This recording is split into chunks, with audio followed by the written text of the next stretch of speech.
tired? Are you still tired? I think little dude is gonna need a nap. Hey guys, welcome back to my channel. Welcome if you are new. I'm gonna attempt to film Sean's 1 month update. This is little Sean if you're new to the channel. I'm not really sure if I'm gonna be able to get through this all like in one sitting, but this little guy is a month and maybe how many days? Like 4 or 5 days old now. So I figured that I would give you guys an update on how he's been doing with his feeding and his weight and his sleeping and his colic and pretty much what the last month has looked like. It has been the absolute best, but with any tiny little human, it has definitely had its challenges. So I've filmed updates like this for all of my kids, and so I want to be able to remember and like share with you guys what we've been going through. You say he's getting fussy. I'm gonna probably have to put him in the carrier, see if I can get him down for a nap. We are oddly like home alone, like that never happens. So I thought this might be a good idea to film right now, but we shall see. So Sean is baby number 3. So this is my 3rd time at dealing with the newborn phase, and I always forget how hard it is, but it has still been like just full of cuddles, and it's been the best. You guys know, like it's like this hard time because yes, it's hard and you're sleep deprived and you know, like all of the difficulties of newborn life, but in my opinion, especially as a 3rd time mom, it's also just like the sweetest, and you forget like how quickly time goes by. So anyway, let me see if I can get him down and happy, because you guys don't want to see like an angry kid. All right, so let's see. I may have succeeded, kind of like in and out of his sleep. So let's see if I can continue to bop him around like I do half of my day and get him to nap. Today has been a quite difficult day. Like I'm not really sure if he's hungry, if he's tired. It's been one of those like weird days when like I can't really tell what the deal is with him. He's kind of fussy, kind of cranky. If you guys follow along in like the day in the life vlogs and stuff, you guys know that we've been dealing with him just kind of being unhappy a lot of time during the day, like after he's been fed, after he's had a diaper change, after like he's already slept, like he's still kind of fussy. He's a very gassy baby. So I actually have 2 things to show you that the doctor had recommended for gas and colic that hopefully I'll get to in this video. But let's start at the basics. Let's start at his weight, his stats. We did take Sean to the doctor this week for his 1 month checkup, and he was doing great in terms of his weight, which makes me very happy because I am exclusively breastfeeding right now, which I do want to talk to you guys about also. But right now, all he's getting is my breast milk. And when you're breastfeeding a newborn, it's kind of like stressful because you're like, is he getting enough milk? Like, do I have enough supply? That whole thing that comes with breastfeeding. So the doctor was happy with his weight. So Sean at birth, he's my biggest baby, okay? He weighed 8 pounds, 3 ounces at birth. And then at the hospital, he did lose some weight. He got down to like 7 pounds, 11 ounces. Then when we took him in for like his very first doctor's appointment, like within that same week that he was born, he got down to 7 pounds, 9 ounces. That is the lowest that I've seen him. Then I believe we took him for like a 2-week appointment where he was weighing 8 pounds, 11 ounces, which is great because it means that he recouped like his weight that he had lost. He was back up to birth weight, so he actually surpassed his birth weight. And then at 1 month, he was weighing 10 pounds, 3 ounces, my friends. So I officially have a 10-pound baby. They said that he's like in the 60th percentile for weight, so he's doing fine. He's on his curve, whatever. So I'm really happy with his weight and happy that it seems like he's getting enough milk, even though I'm not really sure how because he's not a super long nurser. So I guess we'll get into like feeding.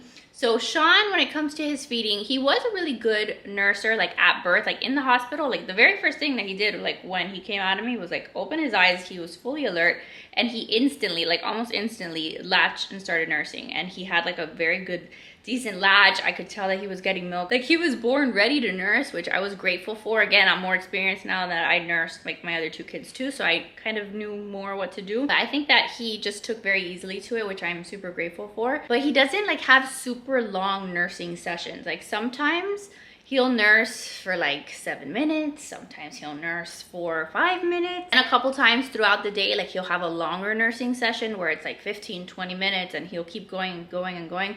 But the problem with him is that he does get really gassy. So sometimes I'll be nursing him, and in the process of nursing him, like he's got my boob in his mouth, he's nursing, and then at the same time he's like trying to fart, trying to burp. So imagine like you're trying to like drink water and like fart at the same time. Like it's not really a pleasant thing. So you can tell that he's uncomfortable. he's like trying to push stuff out and take stuff in at the same time, and it's just like not working. So in those instances, it's kind of like not the most successful nursing session. I don't know if any of you guys deal with the same thing, like you're nursing your kid, but the kid is like grunting and fussing the whole time. And then in those nursing sessions, it also like stresses me out because I'm here thinking like, I'm trying to give you what you need, I'm trying to give you milk. And then in that same moment, he's like kind of fussing and crying, and it's like he doesn't really want it, and I'm like freaking confused because I'm like, you're sad because you want milk, I'm giving you milk, but you're still sad. That has been my life a lot of the time, and it's gonna be a little bit stressful.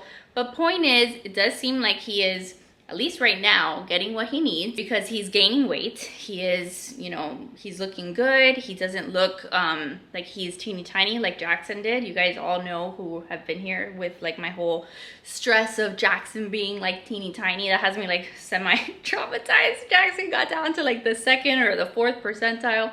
So I've definitely been trying my hardest to make sure that Sean is eating. And so we've been trying to stick to eating like within like every like 2 to 3 hours at this point that he's officially 1 month old. As a very newborn, like the first couple weeks, it was feed on demand. Literally any moment that I thought he was hungry, I would offer it to him, and it was a lot less structured in terms of schedule. Like just whenever he wanted, he could nurse. He would nurse all through the night. Whenever he was sad or cranky, boob in the mouth, like here you go, here's some food. Now I'm trying to stick to a little bit more of like a structured schedule for him, even though it's still, like I said, today I have no idea what's going on with him. I don't know where we are in the schedule, but we're trying to move towards more of that like eat, play, sleep routine, meaning that he's gonna take a nap, and then when he wakes up, he's gonna eat. So that begins the eat, play, sleep routine. He'll eat, then he'll play for a little bit, and then he'll go right back down for a nap. Right now, the wake windows for a 1 month old, it's still like they can't be awake all that long because they get really fussy. So I think it's like sometimes like from the time that they wake up, like while they eat, while they play, like that entire stretch of time is like no more than an hour sometimes. He kind of can't hang, you know, like he gets really fussy after being awake a while. So then I'll start noticing his like sleepy cues. I'll start noticing that he's yawning, that he's starting to like kind of whine and get fussy like he did right when I decided to start this video. So then it's time for a nap. So feeding is going relatively well. Like I say well just because it seems like he's gaining weight. Has it been seamless? No, but I am grateful that he is eating. Even though he's like a little bit colicky and a little bit fussy, we don't really think that we're at the point where he has like a severe like allergy to milk or like a severe allergy to anything that I'm eating.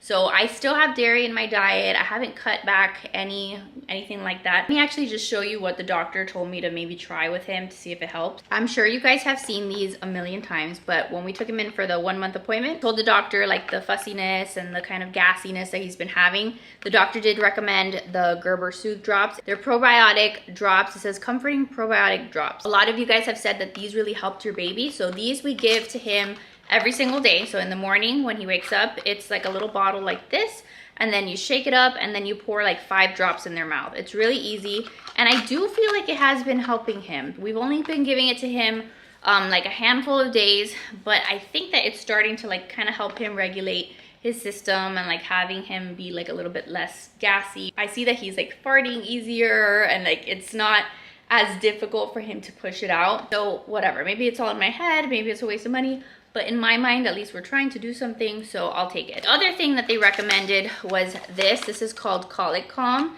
So it's another, like one of these, like it says colic, gas, and reflux, fast-acting liquid. It says gripe water alternative. I know sometimes people will just use the gripe water. Whatever, we got this at CVS. It was recommended by them. And so this, we don't give every single day, but we will give it to him in the evening. You don't even have to give it to them every day. You could just give it to them whenever they're fussy. I think it says like max 3 times a day, but you give it to them like in a little syringe. The only thing with this is that the liquid that you're putting in their mouth is black. It looks like tar, like black. When I tell you that it is black, it is a black liquid. It will stain, so I've been giving it to him like when we were bathing him at night as part of like the bath time routine. We give him that, so that way it's like not getting all over the place. But those two things I feel like are maybe helping him get a little bit more comfortable. So I don't know, some of those things, like I said, it's kind of like, do you have anything to lose? No. If the doctor's saying that it's something you can try, you know, I'm down to try it. But that's kind of how nursing has been going. I have not been pumping. I have not touched my pump at all this month. With Jackson and with Riley, I remember like pumping and like trying to increase my milk supply and all of that, and constantly washing the pump parts. This time around, since it's been like he's kind of gotten what he's needed, I haven't been like stressing about pumping or getting an extra stash because I'm here home with them. I don't have like, you know, work to have to go back to, and so I'm not like trying to build a stash. I know a lot of people use the Haka, and I think I'm gonna start trying to use a Haka, or trying to use something to catch my letdown or catch the extra milk, because I feel like I probably do have a lot of wasted milk that just goes inside my bra and just stinks up my bra. I'm like constantly leaking and wet. So I might give it a try just to see what happens, just to see if I can catch a few ounces and then put them in the fridge. But it hasn't been my main priority. I haven't wanted to like purposely increase my supply or create like an oversupply situation where then I'm uncomfortable, where there it's like I'm producing more milk than I actually need for my child. So I've been trying to just like take it easy with that, but I'll keep you guys posted on, you know, whether or not I go that route. In terms of his sleeping, as you guys can see, like right now he's sleeping in the carrier. I've never had a baby that sleeps super well, like in their own crib, in their bassinet. So I didn't really have super high hopes for him. Right now I'm at a point where I've got 2 other kids. I kind of need him to sleep. Obviously I need him to sleep, but like I need him to get used to sleeping kind of wherever it is that I am, wherever it is that I have to attend to the family, to my kids, to the homeschool, to all of the things that we have going around in the house. So he does pretty well in the carrier like this. This is a carrier that I have shared in my vlogs and stuff. This is like the back of it. This is the Ergo Baby. I think it's the Ergo Baby. Maybe I'm butchering it. Ergo Baby Embrace. And so far I do like it. It's very cozy, very it's almost like a wrap carrier, but it's got a lot more structure to it. Like it's got the clip, so it's like really easy to put on. The one thing that I don't like about it, you guys, is that like you see his head, like there is no real like head support for the newborns. And I think a lot of you guys have said that that's like the main negative review you see on this carrier, because I've had other carriers that completely like cover the newborns' heads, and this one is not like that. I don't care too much because like if I'm walking around the house, I'm just kind of like holding his head anyway. But I do think that it's comfy for him. He still feels like really cocooned here close to me. And it's easy to put on. So far I like it. I'll have a link for you guys in the description box because it's like one of the main questions that I've been getting every time that you guys see me with the carrier. But basically whenever I see that he's been up for about an hour, whenever I see that he's starting to show me some of those sleepy cues, that's when I start putting him down for his nap. Sometimes it's in the carrier, sometimes it's in the bassinet up in my room. Sometimes I will try to like lay him down there. We've lately been trying to get him to just like take a quick little nap in his crib, like get him used to just being laid down in his crib. A lot of times it's also just like in our arms and we just like bop him up and down. He falls asleep and we carry him the whole nap. We've just been doing like all of the things because at the end of the day, I do want him to sleep. I would say like the most used products right now in our house that have to do with sleep really are the carrier, because I use that all the time. Then we've got his little sleep swaddle, which I'll show you. So far, I think he likes this one. I call this the starfish swaddle because it looks like he's like a little starfish. But this one we had from Jackson, and it just allows his arms to be up. We've tried other swaddles, never really loved any of them. But this one seems to be the one that he likes the most up until now. So he likes to have his arms like a little bit higher, at least now, because that can literally change from day to day. So I've been using that. And then I also have the little portable sound machine. So like sometimes if I'm trying to get him to go to sleep and he's fighting it and he's like pushing back and he like really doesn't want to nap or he's extra fussy, I'll turn this on and I'll just kind of like bounce him and have this going, and it creates a little bit of that white noise that just helps him drift off into sleep. In our master bedroom and in his nursery, we also have the Hatch sound machine. So that's constantly playing white noise. So when he's sleeping for the most part, especially at nighttime, he does have white noise in the background. So that's something that he's kind of used to. See, like right now, there's no white noise playing. and he's sleeping, so I'm pretty happy about that. He also has his pacifier in his mouth. That's probably the biggest change from like all of my kids. Like none of my other kids took a passy, but he has at least taken to a passy when it's time to go to sleep. So if he's fussing, most of the time I can give him the pacifier, and instead of having to hear him like scream bloody murder all the time, I'm giving him the pacifier, and sometimes he will take it.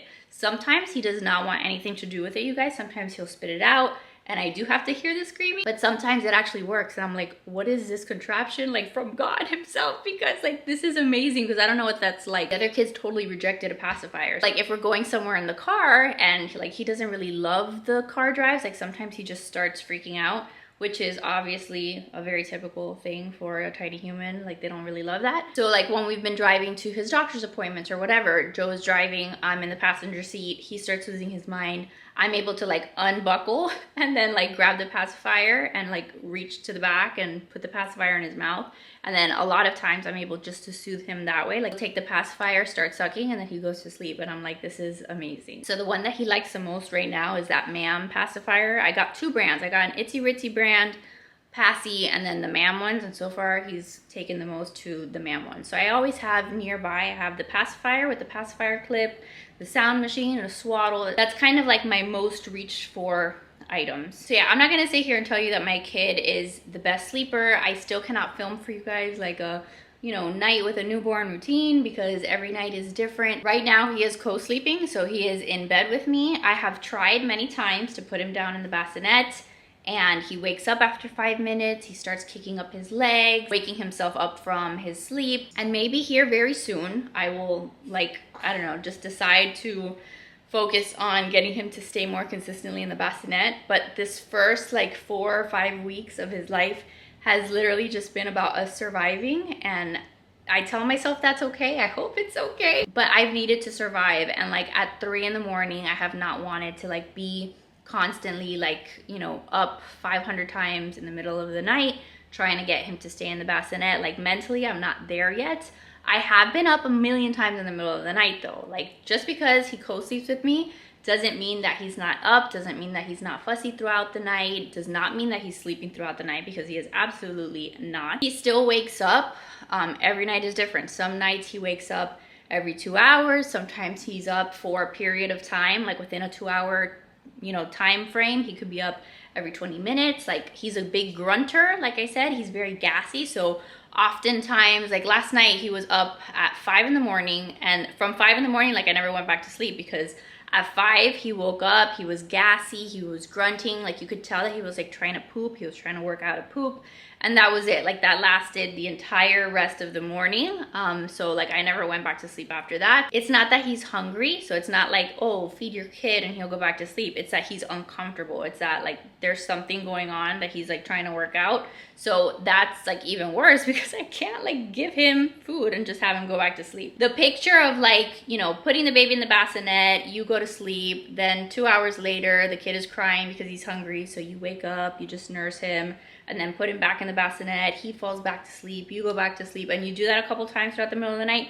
That is not my life. That is not what that has looked like up until this point. Again, will it change? Maybe. I mean, that would be fantastic, but that's just not where we're at yet, so I don't want to give you a false portrayal of what newborn sleep looks like. I would tell you to like send in any tips or advice you have, which you may, like you can still do that in the comments, but every kid is so different that like what works for one baby is going to be very different than what works for, you know, your baby in particular. And so I think that's one of the reasons why like newborn sleep is so hard, because it varies, depends on like how much food they're taking in, or if they're uncomfortable, if they're not uncomfortable, just their temperaments. It just always baffles me how like maybe there are some babies that literally will just be placed in the bassinet and they go to sleep and they wake up a few hours later and all they want is food, and then they keep sleeping. Like I've just never had that experience. I will tell you that in the first like 2 weeks of Sean's life, he slept a lot better, especially like during the day. Like he was always sleeping, and I showed you guys that, like he was just always sleeping.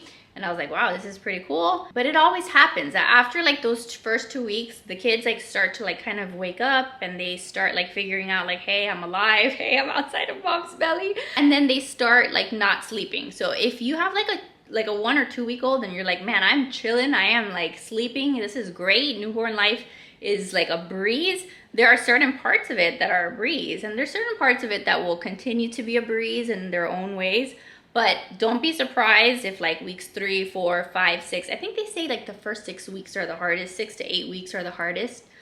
Don't be surprised if that happens, because it's very common that the babies start to get a little bit fussier. I think I read somewhere like colic peaks between 6 and 8 weeks. As I go doing more of these updates and my vlogs, I promise you that as we develop schedules, I'll try my best to share them for you. The best that I can do right now is tell you that there's a book that I bought that I'm very loosely following. It's this book here. Maybe you've seen it, maybe you haven't. It's Moms on Call. I've never been a big baby book person. Like, I wasn't the kind of person that did a lot of research before getting pregnant the first time. I never read the like what to expect when you're expecting. Like, I've never been super structured. You guys can obviously tell that just based off of my life that I share here on YouTube. So like, this has never really been my jam. I bought it because I think I saw, who was it that I saw? I saw Jessica Braun in one of her vlogs maybe recommend this. I hope that's where I found it from. But I was watching one of her like newborn videos and I saw her mention it, and I love her, so I was like, let me just buy it and see. The book was, first of all, expensive. Like, this tiny little book was like $27 when I bought it on Amazon. So I'm not saying it's something that you need to have. It is like a nice reference book because it's like categorized in different sections. So like, there's like a whole section on skincare, what to do with like different rashes, and then there's one like on teething. It's not like a novel book or anything like that. It's literally just like a bunch of lists and different guidelines and recommendations, like what to do if your baby has a cough, you know, the signs of a cough, treatment of a cough, when to seek medical advice. And so there's sections in the book about all kinds of things. So I'm gonna keep it because it's like a good reference book. Like, if for some reason you can't get to the internet or you don't have your phone, you can't like Google search a bunch of stuff, then this is like a nice reference book to have in your house. But what I've been using it the most for is that there's a section where they have like a typical day schedule.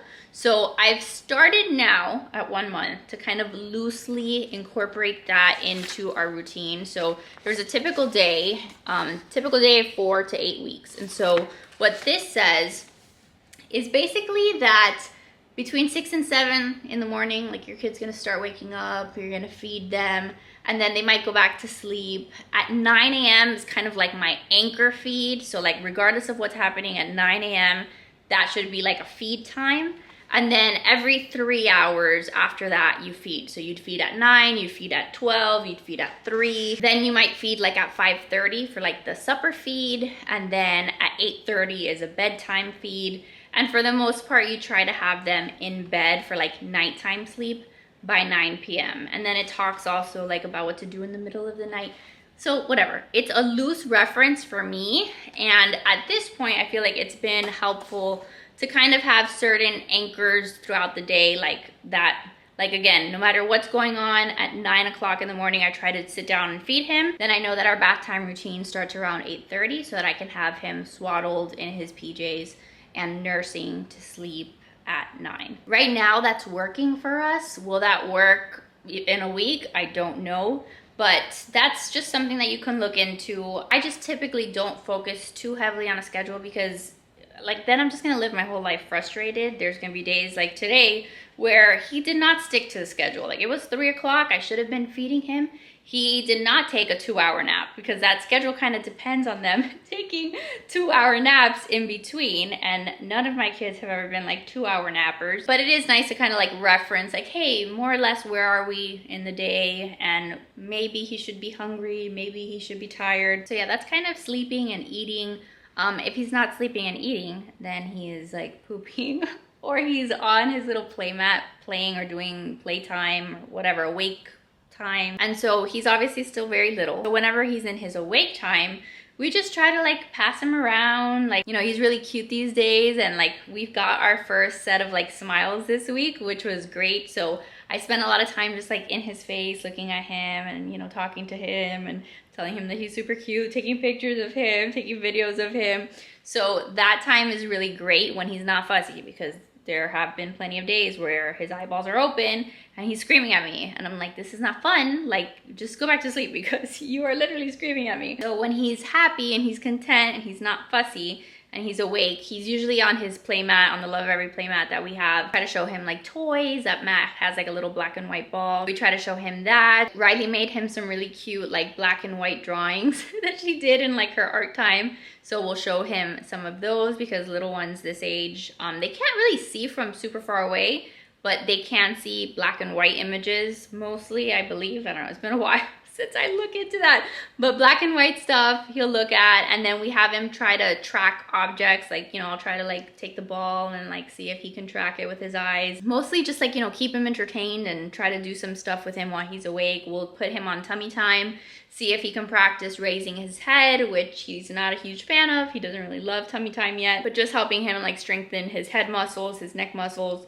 Or he'll just be on the couch with us and I'll have him on top of me doing kind of tummy time like on me. Or another thing that we do a lot of is like we do like a lot of the bicycle kicks where he's laying down on his back and I'm like moving his legs back and forth to try to get out any gas that might be trapped and making him uncomfy. So we love that time when he's happy, and like the kids obviously love it because the kids are told like, please leave him alone when he's eating, please leave him alone when he's sleeping. But during awake time, you know, that's when the kids can like get there with him and play with him, talk to him, and, you know, hug him. Like the kids are obsessed with him.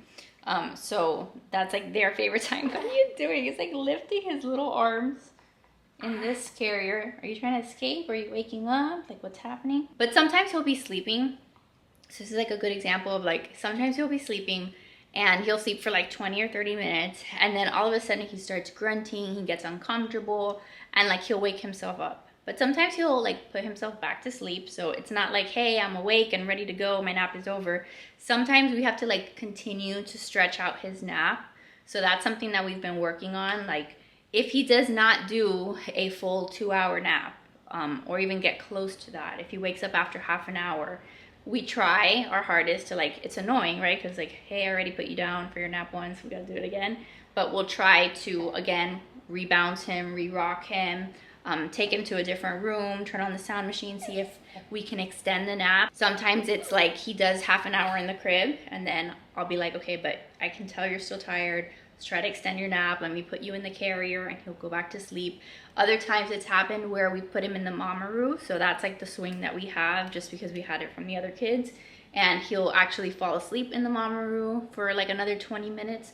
So I try to get as close to 2 hours of a nap as possible. But sometimes he's like had it. Sometimes I can just tell like, okay, he's not gonna go back to sleep. But he is the kind of kid that will wake himself up because he's just like uncomfy. Like he has gas or something's bothering his stomach. And so that causes him to wake up. He'll kind of like fart or he'll let out some gas. He'll do his thing. And then sometimes, if I'm lucky, then he'll go back to sleep. But yeah, that's really what's been going on with him, I guess. I don't really have much else to report. There's not much else that they do at this age. I will say like the first few weeks, he was really loving the Snuggle Me. It was like a great item for us to have. I really enjoyed that just because we'd lay him down there and he'd just like chill and take naps in there. Right now, we're not quite using it because most of the time, like for his naps, he wants to be held or he wants to be on top of somebody. And it's not like I leave him on the couch to sleep on that thing and like go about my day. But what I have found, honestly, this time around is that there's not like a whole lot that I use for him. Like I used the bathtub. It was on the counter so I can show you, but this is like the bathtub that we've been using for him. I'm sure you guys have seen it.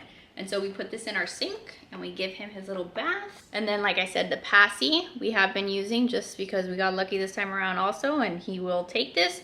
So passy clip.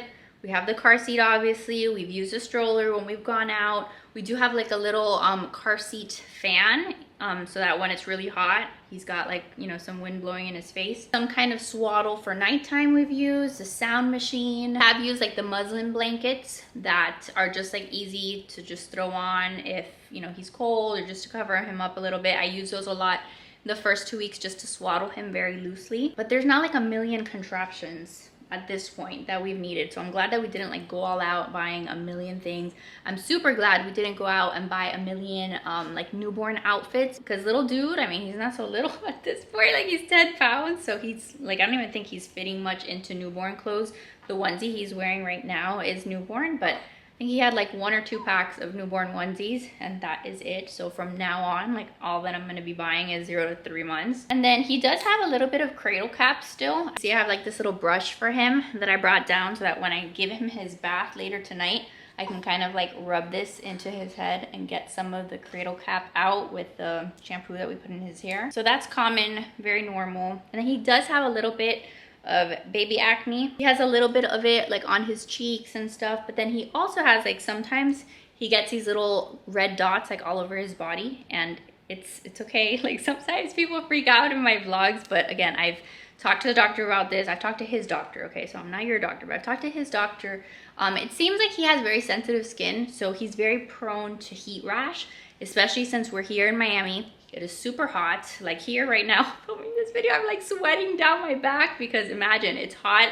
It's hot in my house right now, and then I've got him on me. I've got the carrier, so I'm literally sweating. So I think he tends to get sweaty, and especially like sleeping in bed with me, he gets sweaty throughout the night. He gets like little rashes that are mostly from heat, or sometimes he gets like the contact dermatitis, which is just like that he's got sensitive skin and he's reacting to something that he touched. So whether it's like the shirt that I put on or just something that he comes into contact with, but he hasn't like ever like had a fever or ever had anything like crazy going on. So I'm grateful for that, and I hope that it stays that way. We have taken him out though, so I'm really glad that we've been a little bit adventurous this time around, and we've taken him a couple places. We've taken him to church, so I think there was only one Sunday that he missed church just because I thought that he had like a serious rash, but it ended up being just what I told you. But the other weeks we've taken him to church, and sometimes, like this past week, I stood in the back of church and just rocked him for an hour. My arm was about to fall off. The other week before that, it was Joe who stood in the back and rocked him. The other 2 weeks, he was smaller, so he just like sat in the car seat, and we just kind of like kept an eye on him, and he, you know, just stayed quiet. So he's gone out a bit. We did have an instance where we tried going to Costco, and it was a freaking failure, and I told you guys about it here on my channel. But he started screaming bloody murder, and we just had to dip. Like, long story short, it was just not a Costco day. Like, it was just not a good experience. So we have some good days, we have some bad days, some outings that are much more successful, some outings that are not, but we've definitely got him out of the house, and that just like allows us to like function as a family and like take the kids places. So I wouldn't say that he's done bad at all. I think he's pretty good for being a month old, and you know, being in the car seat and going places. Like, I'm sure that's not his super favorite thing, but he's been a trooper, so I'm very appreciative of that. That's really it. I mean, if you have any questions about him or about his development or about development of a 1-month-old, let me know. Leave them down below in the comments, and I'll try to get back to them either there or in a future vlog. I did buy some of these like little monthly photo, like little plaque things, so I'm gonna try to take his 1-month photo maybe now when he wakes up, if he's content. But yeah, let me know how you guys are doing. I hope that if you have little ones and you're watching this, that you guys are doing great, that your little ones are doing great. Remember, like, we're all just trying to figure it out. None of us like know 100% what we're doing, so it's a lot of just trial and error. And I think that what makes the biggest difference is just like your overall mental health state of mind, and like the fact that, you know, the hard moments are just like a small little phase in your life, and the really good moments are also just a little phase in your life. So keeping the perspective of like, the good will pass, the hard will pass, it will all pass. So just try to make the most out of what you've got, and what you have is literally like a gift from God, your little baby. And so enjoy all of the moments. Like right now, I'm just gonna go look at him sleep because I'm a creeper. I just want to look at him sleeping. But seriously, it's just like the sweetest when they're like just in your arms and they're content. It's just like the best. So I'm gonna go because it seems like he's like wanting to get out and not gonna be content. But I love you guys. Thank you for watching. Make sure to give this video a big thumbs up if you enjoyed it. Subscribe if you're new, and I will see you guys in the next one. Bye guys.